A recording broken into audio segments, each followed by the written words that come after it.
आ जाओ आ जाओ आ जाओ आ जाओ आ जाओ, कहीं मत जाना कहीं मत जाना कहीं मत जाना, यहीं रहो।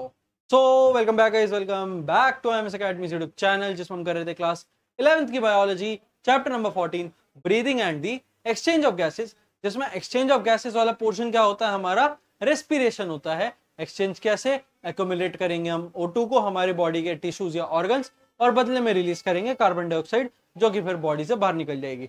अब देखो, ऑक्सीजन हमारी बॉडी में आएगी जब हम सांस लेंगे, CO2 हमारी बॉडी से जाएगी जब हम सांस छोड़ेंगे। तो सांस लेना और छोड़ना इज दी ब्रीदिंग, और इसी ब्रीदिंग के मैकेनिज्म को हम रेस्पिरेशन से जोड़ना चाहते हैं, यानी एक्सचेंज ऑफ गैसेस से जोड़ना चाहते हैं। इसलिए हमारा ब्रीदिंग करना जरूरी है, और इसलिए ब्रीदिंग रही रेस्पिरेशन नहीं है।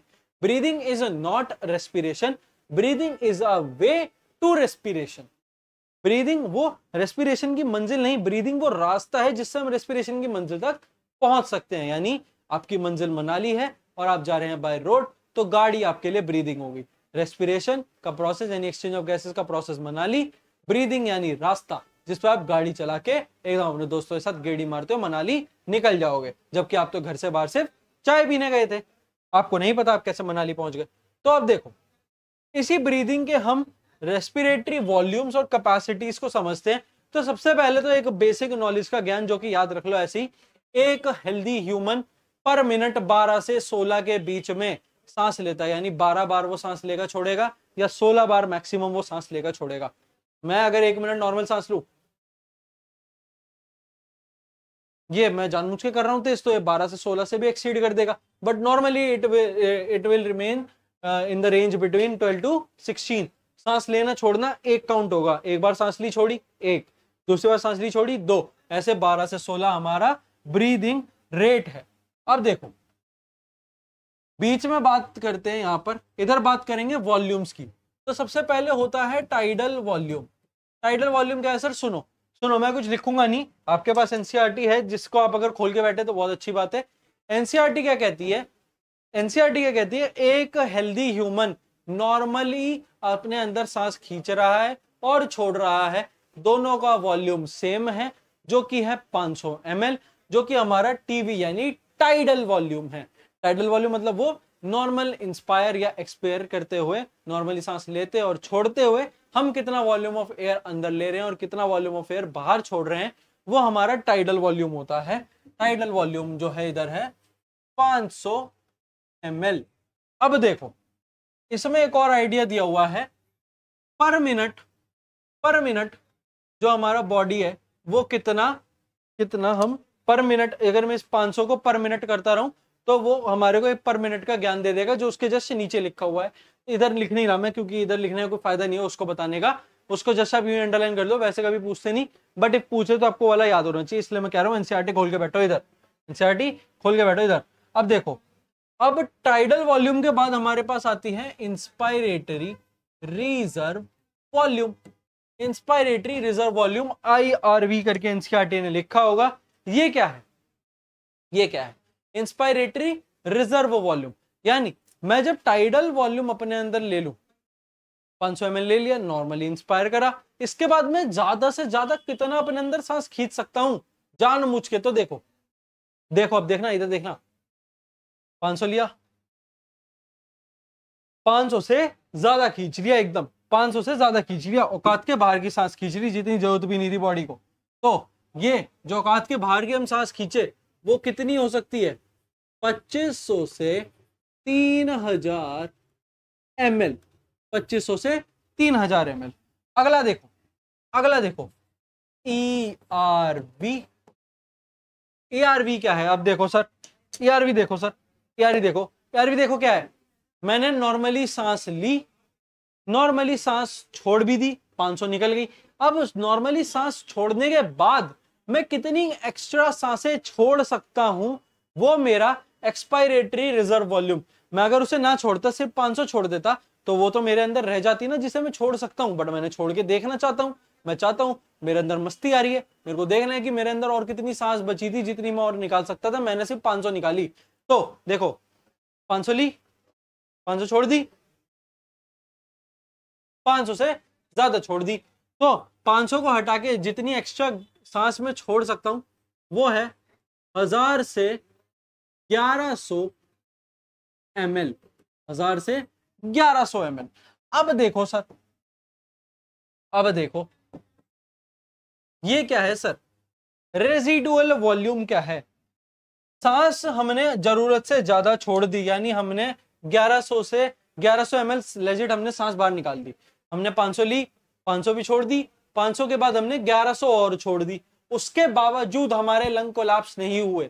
अभी देखा, अभी करा था मैंने, लंग्स कोलैप्स कर जाता, अभी नीचे मैं कोलैप्स कर जाता, बट मैं कोलैप्स नहीं करा क्योंकि मेरे लंग्स के अंदर अभी भी जान बाकी है, मतलब अभी भी इनके अंदर हवा बाकी है। वो जो हवा इनके अंदर बाकी है वो होता है हमारा रेजिडुअल वॉल्यूम, जिसका अमाउंट होता है सर, जिसका अमाउंट होता है सर 1100 से 1200 ml, 1100 से 1200 ml रेजिडुअल वॉल्यूम होता है। तो टाइडल वॉल्यूम एक बार और रिवाइज कर लें। आओ दिमाग को खोलो गच्चे से, गच्चे से खुल गया दिमाग, आंखों को खोलो गच्चे से और सब सुन लो। इधर इधर इधर इधर 2 बार और विसल, 2 विसल नहीं, क्या बोलते हैं इसे, ये बोलते हैं, ठीक है। 2 बार और ये करेंगे, स्नैप करेंगे 2 बार और वापस से स्टार्ट करेंगे रेस्पिरेटरी वॉल्यूम। तेज नहीं हुआ ना, हुआ। अब देखो tidal volume, tidal volume normally मैं सांस लेना चाहता हूँ, छोड़ना चाहता हूँ, तो कितनी सांस, कितनी हवा में बाहर से एनवायरनमेंट से अपने अंदर ले सकता हूँ और कितनी हवा में बाहर एनवायरनमेंट को दे सकता हूँ, वो मेरा टाइडल वॉल्यूम नॉर्मली, जो कि होगा 500 ml।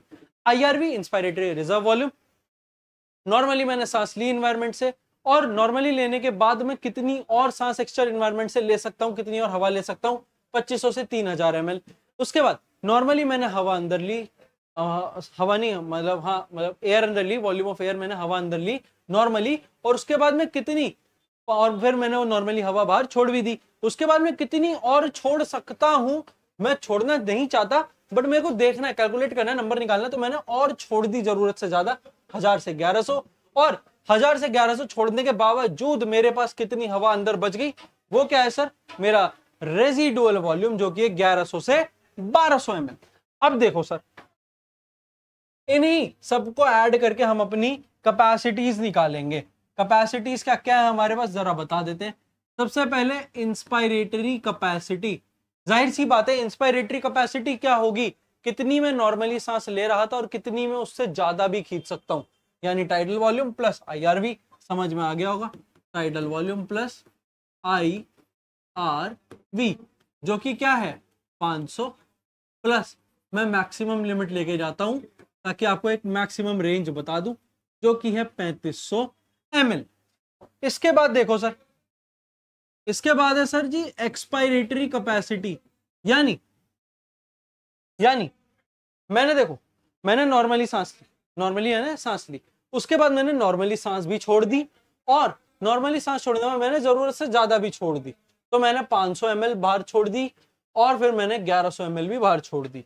वो क्या है मेरी एक्सपायरेटरी कैपेसिटी, यानी मैं इससे ज्यादा एक्सपायर नहीं कर सकता, यानी मैं टाइडल वॉल्यूम प्लस ईआरवी के से ज्यादा सांसें बाहर नहीं दे सकता एनवायरनमेंट को, सॉरी है मेरी तरफ से। उसके बाद यानी 500 प्लस 1100 ml के बाद मेरी लिमिट आ चुकी है, जो कि है 1600 ml मैक्सिमम लिमिट। ये आपको याद होनी चाहिए, ये आपको याद होनी चाहिए सारी की सारी जितनी भी लिमिट्स लिखी हुई हैं, क्योंकि पेपर में यही तो पूछेगा राजा। एक्सपायरेटरी कैपेसिटी, इंस्पायरेटरी कैपेसिटी, अब है हमारे पास हमारा फंक्शनल रेजिडुअल, नहीं क्या है, टोटल लंग कैपेसिटी तो एकदम एंड में आएगा। अब आएगा हमारे पास हमारा vital capacity. Vital capacity, vital capacity क्या है, वाइटल कैपेसिटी क्या है हमारे पास, हमने जरूरत से ज्यादा सांस छोड़ने के बाद हम कितनी सांस अंदर खींच सकते हैं और कितनी हमारे पास अंदर रह गई। देखो जरूरत से ज्यादा सांस छोड़ दी, उसके बाद भी मेरे पास बॉडी में आरवी तो बच गया, और उसके बाद कितनी सांसें मैंने अंदर ले ली, 500 ml मैंने वापस ले ली, जरूरत से ज्यादा भी मैं खींच सकता हूं, तो मैं 3000 भी ले सकता हूं। तो इसमें मैं अब क्या ऐड करूंगा, मैं टाइडल वॉल्यूम तो अंदर ले ही सकता हूं, जरूरत से ज्यादा छोड़ने के बावजूद मेरे अंदर रेजिडुअल वॉल्यूम तो बच ही जाएगा। शुरू से जरूरत से ज्यादा छोड़ने के बाद रेजिडुअल वॉल्यूम मेरे अंदर बच गया, फिर मैंने टाइडल वॉल्यूम अपने अंदर ले ही सकता हूं, और फिर मैं जरूरत से ज्यादा भी खींच सकता हूं, जरूरत से ज्यादा भी। तो रेजिडुअल वॉल्यूम यानी 1200 प्लस हमारे पास है 500 प्लस हमारे पास है 3000, ये टोटल कितना आएगा, 0 0 0 0 5 2 7 और ये 3 और ये 4, 4700 ml, 4700 ml हमारे पास बचेगा। मतलब 4700 ml हम सांस ले सकते हैं जरूरत से ज्यादा छोड़ने के बाद भी। अब देखो लास्ट है हमारे पास टोटल लंग की कैपेसिटी, यानी टोटल लंग कैपेसिटी हमारी बॉडी में हम कितनी ज्यादा सांसों को कंट्रोल कर सकते हैं। मैंने नॉर्मली सांस ली, उसके बाद मैं जरूरत से ज्यादा सांस भी ले सकता हूं। मैं छोड़ना नहीं चाहता तो मेरे अंदर टाइडल वॉल्यूम भी आ गया। मैंने टाइडल वॉल्यूम ले लिया 500 ml, उसके बाद मैं जरूरत से ज्यादा भी ले सकता हूं। मैंने ये भी ले लिया IRV, मैंने छोड़ा नहीं अभी तक, तो मेरे अंदर ERV भी बचा हुआ है और रेजिडुअल वॉल्यूम भी बचा हुआ है। तो इट इज जस्ट मैंने नॉर्मली सांस ली, फिर मैंने जरूरत से ज्यादा सांस ली, मैंने अभी तक सांस को बाहर नहीं निकाला, तो मेरे पास ERV अभी भी अंदर ही है और रेजिडुअल वॉल्यूम भी मेरे बॉडी के अंदर ही है। तो ये कितना है 500 प्लस 3000 प्लस ERV 1100 प्लस 1200, ये इक्वल टू कर दो सर, 2 जीरो तो आएंगे ही, 2 3 5 6 7 8 8 और 3 और 1 4, नहीं 3 4 5 5 है, 5800 ml ये मेरी टोटल लंग की कैपेसिटी है। और ये सिर्फ मेरी नहीं, ये एक प्रॉपर एथलेटिक की है, क्योंकि हमने इसमें मैक्सिमम रेंजेस लिए। मैं अगर जरूरत से ज्यादा मैं अगर IRV खींचूं तो मैं पक्का 3000 नहीं खींच पाऊंगा, मुझे भरोसा है, क्योंकि ये एक एथलीट खींचता है। मैं ज्यादा से ज्यादा सांस नहीं छोड़ पाऊंगा, 1100 नहीं छोड़ पाऊंगा क्योंकि ये एक एथलीट करता है। RV नहीं कर पाऊंगा क्योंकि ये भी एक एथलीट करता है, वरना ये रेंज मैक्सिमम मिलती ही नहीं अगर हम किसी एक प्रॉपर स्विमर को ना रखें। स्विमर्स का ये चीज बहुत ज्यादा उनके अंदर कंट्रोल्ड वे में रहता है। तो हमारे पास क्या था, मैकेनिज्म था ब्रीदिंग का मैकेनिज्म था। इसके बाद हमारा ये जो, वैसे तो ये चीज आज ही खत्म हो गई, ठीक है, मेरे को ज्यादा बड़ी रखनी भी नहीं थी।